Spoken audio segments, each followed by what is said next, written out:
Welcome back, deep divers. Today we are going way, way back, back to ancient Rome, around 100 AD.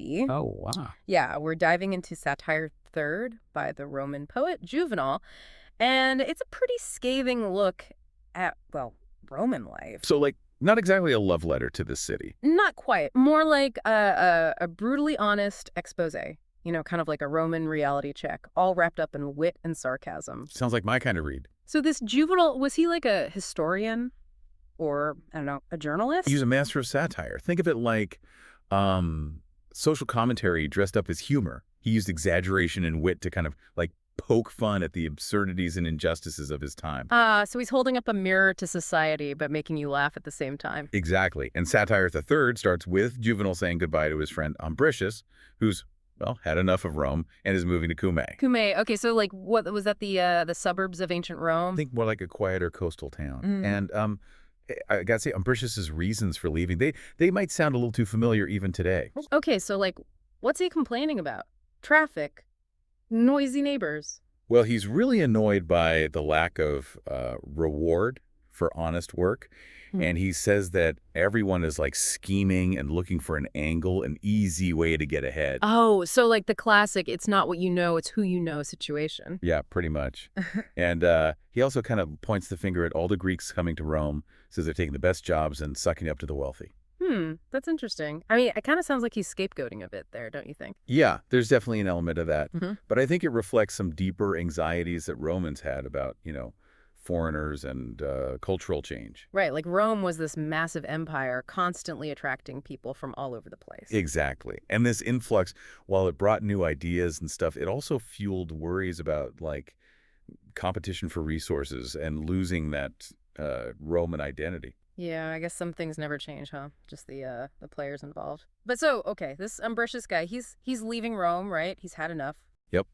But he doesn't go quietly. He launches into this whole rant about how terrible Rome is, especially if you're not rich. Oh boy. Okay. And this is where Juvenal really gets going with his satire. This is where he shines.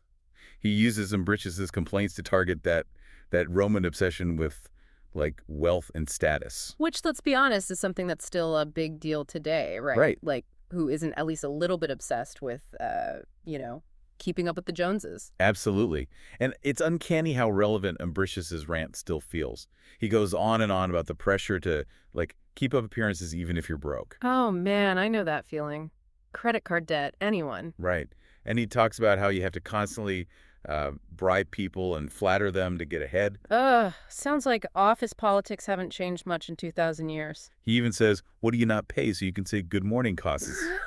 I mean, who hasn't felt that pressure to, impress the higher ups? So basically, you're saying that ancient Rome was kind of like I don't know, a giant social climbing competition where money was everything. Yeah, that's a good way to put it. And you have to understand, Roman society was really built on this system called the patron-client relationship.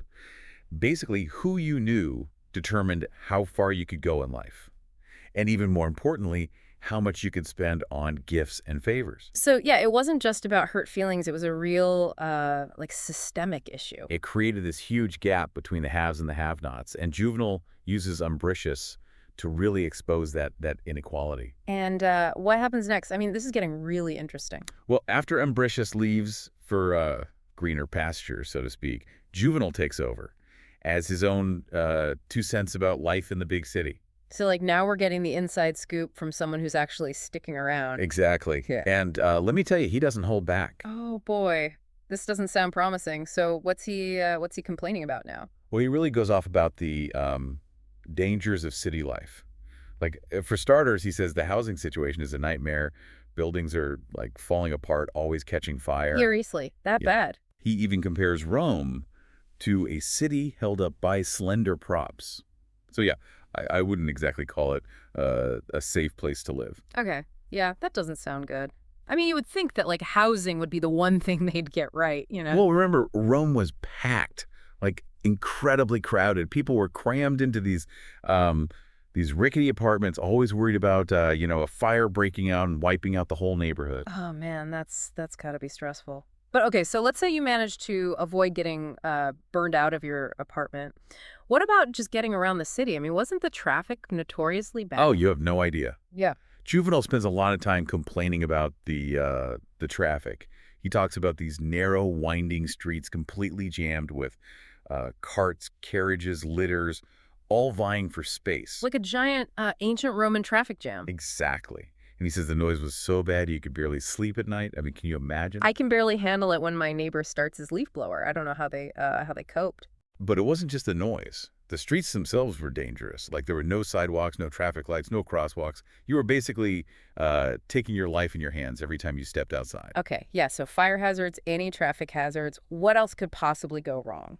Well, let's just say that Rome wasn't exactly known for its friendly atmosphere. You're talking about crime, right? Yeah. Juvenal warns about drunkards looking for a fight, thieves lurking in every corner, and he basically says that if you were out after dark, you were fair game. Wow. So not exactly a city that makes you feel safe and welcome. Not really. And it seems like the poor and the powerless were the most vulnerable. Like they were easy targets for violence and exploitation.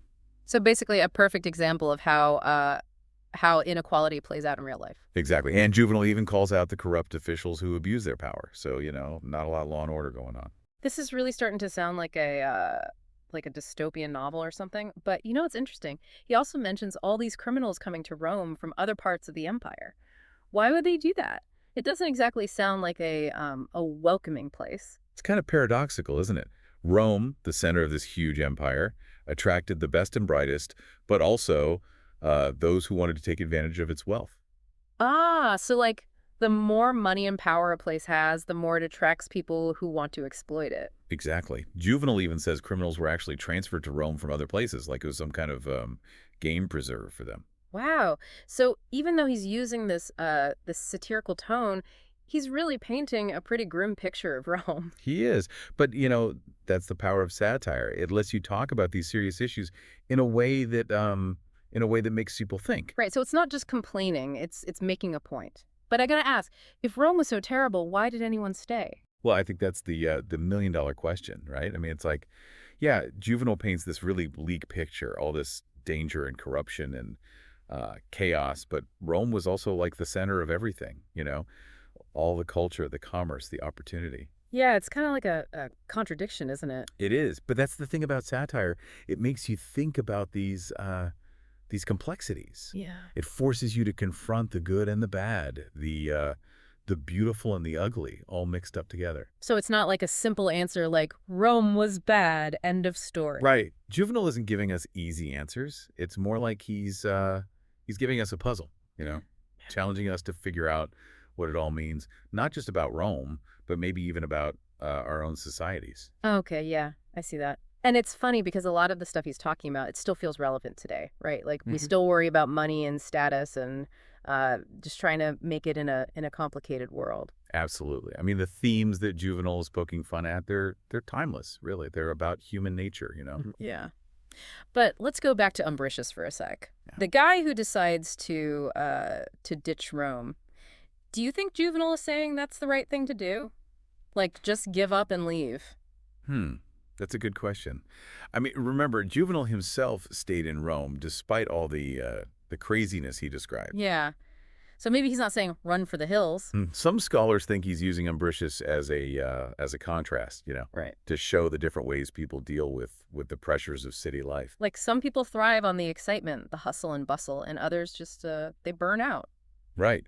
And maybe Juvenal is exploring those conflicting desires both within himself and within Roman society as a whole. Yeah. I mean, on the one hand, the city is full of possibilities, right? But then on the other hand, it can be really overwhelming, really draining. It's like that saying, if you can make it here, you can make it anywhere. Exactly. So maybe there's no right or wrong answer. It's just about figuring out what works best for you. Yeah. And I think that's a pretty relevant message even today. We all have to make choices about where we want to live, what kind of life we want to lead, and what we're willing to put up with. And I love how Juvenal uses these really specific details, the traffic, the noise, the crumbling buildings to make his point. It's those details that make the satire so effective, so memorable. He's not just talking in abstract terms. He's showing us what life was really like. Yeah. And it makes you think, doesn't it? Like, what would it have been like to live back then? Would you have stayed in Rome or followed Ambricius out the door? That's a great question to leave our listeners with.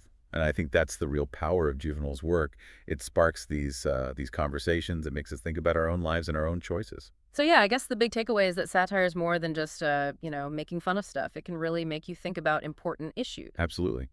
And Juvenal reminds us to question things, to look beyond the surface, and to not take ourselves too seriously. Yeah.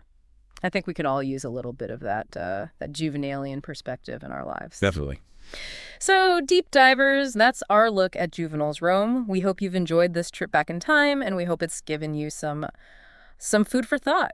Thanks for listening.